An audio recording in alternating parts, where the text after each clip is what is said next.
Till in 1900, a sealed cave was discovered in China's Gansu province containing 1,100 scrolls and 15,000 Buddhist texts. Believed to have been sealed around 1002, the last recorded date, the cave contained lost texts and the earliest dated printed book, a copy of the Diamond Sutra printed in 868. The place is worth visiting. Cave after cave of huge ancient Buddhist statues and shrines. Would definitely recommend if you're going west across China. I'm very much interested to see what's inside the main chamber of the mausoleum of Qin Shi Hua. 2,000 plus years old and still intact. I hope they open it in my lifetime, but who knows? What happened to the texts after the Cultural Revolution? The Diamond Sutra, I'm intrigued. I've been here. Amazing sight and very cool town. It's also close to one of the Silk Road gates into China. What else did they release, in that deep darkness, the cave that was sealed? Smiling face with horns. Is Diamond Sutra the next level of Kama Sutra? Fantastic book on its finding, https://www. Goodreads.com/book/show/1359309 Journeys on the Silk Road. They even found a Hebrew prayer in the room. Wow. Per video game logic, there was also prob ammo and medkits too. And convenient loops for hookshots and stuff. Classic sealed cave stuff. This is the same cave where Jesus Sutras, Nestorian Christian documents, were discovered. I visited this place. It's actually a bunch of artificially excavated grottos in a cliff face. Over the course of centuries, monks decorated and painted the insides of these rooms with really vibrant and beautiful imagery. It's still well preserved. Since Dunhuang, the closest real settlement, was for a long time the gateway into China on the Silk Road, lots of people from many different places have passed through here historically. The art you see in these caves is a mix between Buddhist and Muslim because of this. It's really quite something. There's a cave in Romania that was sealed for 5 million years and developed its own ecosystem, https://en. Wikipedia.org/wiki/moval_cave, https://en. Wikipedia.org/wiki/moval_cave. You think Chinese manuscripts are all important and have secret knowledge or something, but I remember in college we learned about an entire book that was just the daily descriptions of the important children's dumps. They recorded every poop and what it looked like. That was it. Just names, years, and descriptions of poops. Went on for generations. That cave belongs in a museum, and now the demon, sealed away for over 1,000 years, is once again free. I got to visit in 2011, amazing place. All the historical sites throughout Gansu province are fascinating. Best part is it's largely off the beaten track, so not as many tourists. I wonder if there are more of these that are just waiting to be found. Why nobody mentions the name of the city? It is called Dunhuang. The cave is called Majao Caves. Dunhuang was the western end of Silk Road in China. It was literally the intersection of west and east. Amazing city. I visited twice. The cave is also called Thousands Buddha's Cave. It is being restored and partially open to public. Very worth visiting. And if you know China's Tang and Song poems, you are in culture heaven. And the scrolls are much more than religious classics. Taxation records, real estate transactions, and even divorce paper were also discovered. There was a very touching divorce paper even by modern standard.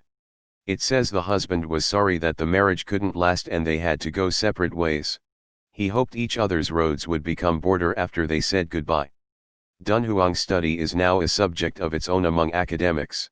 For those who is curious and can't visit, I recommend to watch the documentary New Silk Road by Janpan's NHK and Hexi, or West Side of the Rive, Corridor by China CCTV. Edit. There were a couple of divorce paper discovered among the Dunhuang scrolls. One ended with this. Basically it said the husband would provide 3 years of clothes and food for the wife, and he wished the wife a long and prosperous life. Tang Dynasty was a very interesting period of China. Ah yes, the Diamond Sutra. Thankfully overriding that ridiculous stone-cutter sutra that's been keeping the Martians under wraps. Printed in 868 ad, I been there. Would recommend. Gansu especially was a really cool place to visit. The sacred texts. I pray we find something like this in Mexico or Guatemala, we would benefit so much from more surviving texts. Mesoamerican civilizations had a long history of writing and books thousands of years before contact with Europeans. The first script shows up around 900 BC with the late Olmec, and in the next 4 to 5 centuries you see others like the Maya and Zapotec scripts. The Maya, in addition to keeping books, would meticulously catalog the political history and lives of their rulers into stone stela. To this day we have detailed family trees, and records of who did what on what day, records of wars, political marriages, and the like. Thank to those. For the Aztec, in addition to philosophers, called Tlamatani, who would often teach at schools for the children of nobility, though even commoners attended schools, too, in what was possible the world's first state-ran education system. https://www. reddit.com/r/till_ancient_ancient_were_the_only_new_world/. For example, we have remaining works of poetry, as this excerpt, https://www.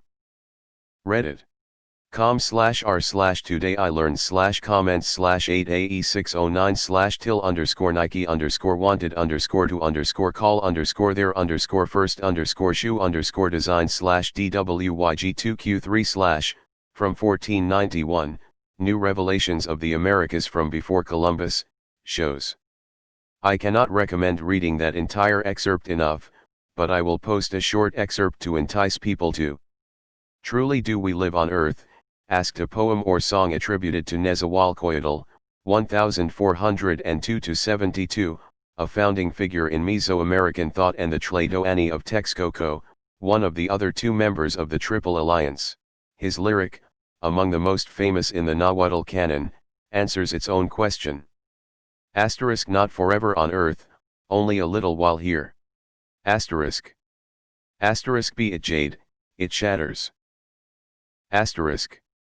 Asterisk be it gold, it breaks. Asterisk. Asterisk be it a quetzal feather, it tears apart. Asterisk. Asterisk not forever on earth, only a little while here. Contemplating mortality, thinkers in many cultures have drawn solace from the prospect of life after death. This consolation was denied to the Mexica, who were agonizingly uncertain about what happened to the soul. Do flowers go to the region of the dead? Nezahualcóyotl asked. In the beyond, are we still dead or do we live?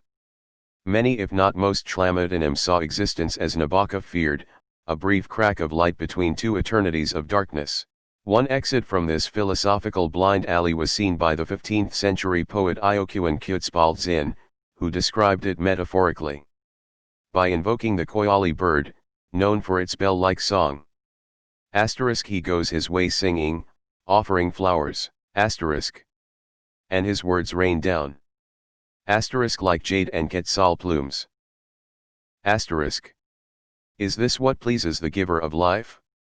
Is that the only truth on earth? Iokuan's remarks cannot be fully understood out of the Nahuatl context, Leon Portilla argued. Flowers and song was a standard double epithet for poetry, the highest art. Jade and quetzal feathers was a synecdoche for great value, in the way that Europeans might refer to gold and silver. The song of the bird, spontaneously produced, stands for aesthetic inspiration. Iokuan was suggesting, Leon Portilla said, that there is a time when humankind can touch the enduring truths that underlie our fleeting lives. That time is at the moment of artistic creation. Nezahualcóyotl, mentioned above, is also famous for being an engineer, as he designed many hydraulic systems around both the city he ruled, Texcoco, and Tenochtitlan, the capital. Tenochtitlan's aqueduct, a few miles long and with two pipes and a switching mechanism, https:// Imager. com/v76bz85. JPG, so one pipe could transfer water while the other was cleaned out. The dike that controlled water flow across the lake, both cities and many others were built on or around, separating it into a brackish and fresh water sides, and the channels and watering systems of the gardens and baths used by Texcoco's royalty at Texcatzinco, where water was transported from the Mexican Sierra Nevada mountain range 5 miles away, at some points the aqueduct rising 150 feet above ground level, onto a hill nearby the gardens, had a system of pools and channels to control the rate of water flow. The water then crossed over a huge stone channel between the gorge of that hill's peak and the peak of the hill the baths were on, at which point the channel formed a circuit around the top of the second hill, filled the baths and a series of shrines and aesthetic displays, complete with statues, painted fresco, carved reliefs, etc., and dropped water off via artificial waterfalls around key points of the gardens below. https://www. History. com/topics/ancient America/Aztec aqueducts video, which had different sections designed to emulate different Mexican biomes and their specific native flora. Another notable figure in relation to Mesoamerican literature would be the Mixtec warlord 8-Deer Jaguar Claw. He wasn't a poet like Nezahualcóyotl, or at least if he was, we have no surviving poetry of his, but his life is documented in many surviving Mixtec books, which recorded political history much like Maya inscriptions. To quote this, https://www. Reddit. com/r/Ask historian/comments/1ee1h9/Wednesday_Mesoamerica/C9ZHWQN/ post by /u/snickering shadow explains, which I will post an excerpt of, and I also have a longer comment on 8-Deer here, https://www. Reddit. com/r/Ask history/comments/cc x z7l/what_is_the_mostly_unknown_but_in/et_co9gc/.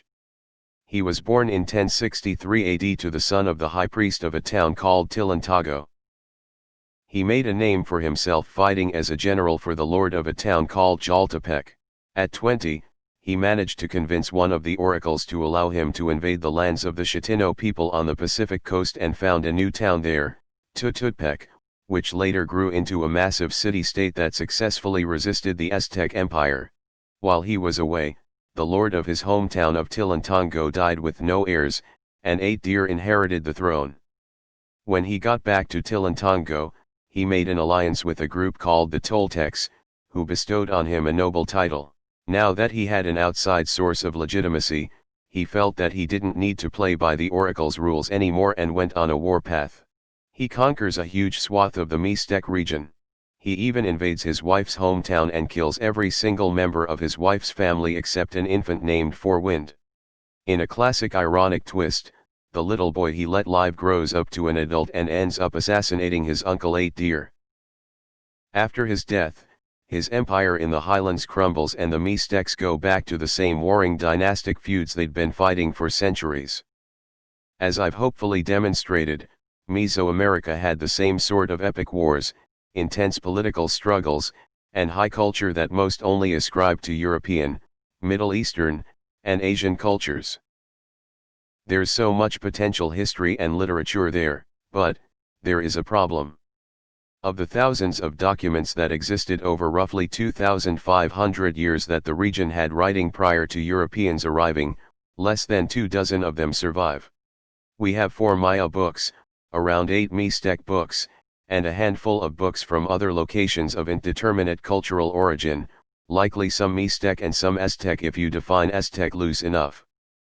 The ones which were still existent as of the time of European contact, such as Tenochtitlan and Texcoco's large libraries, were burned in giant piles by the Spanish.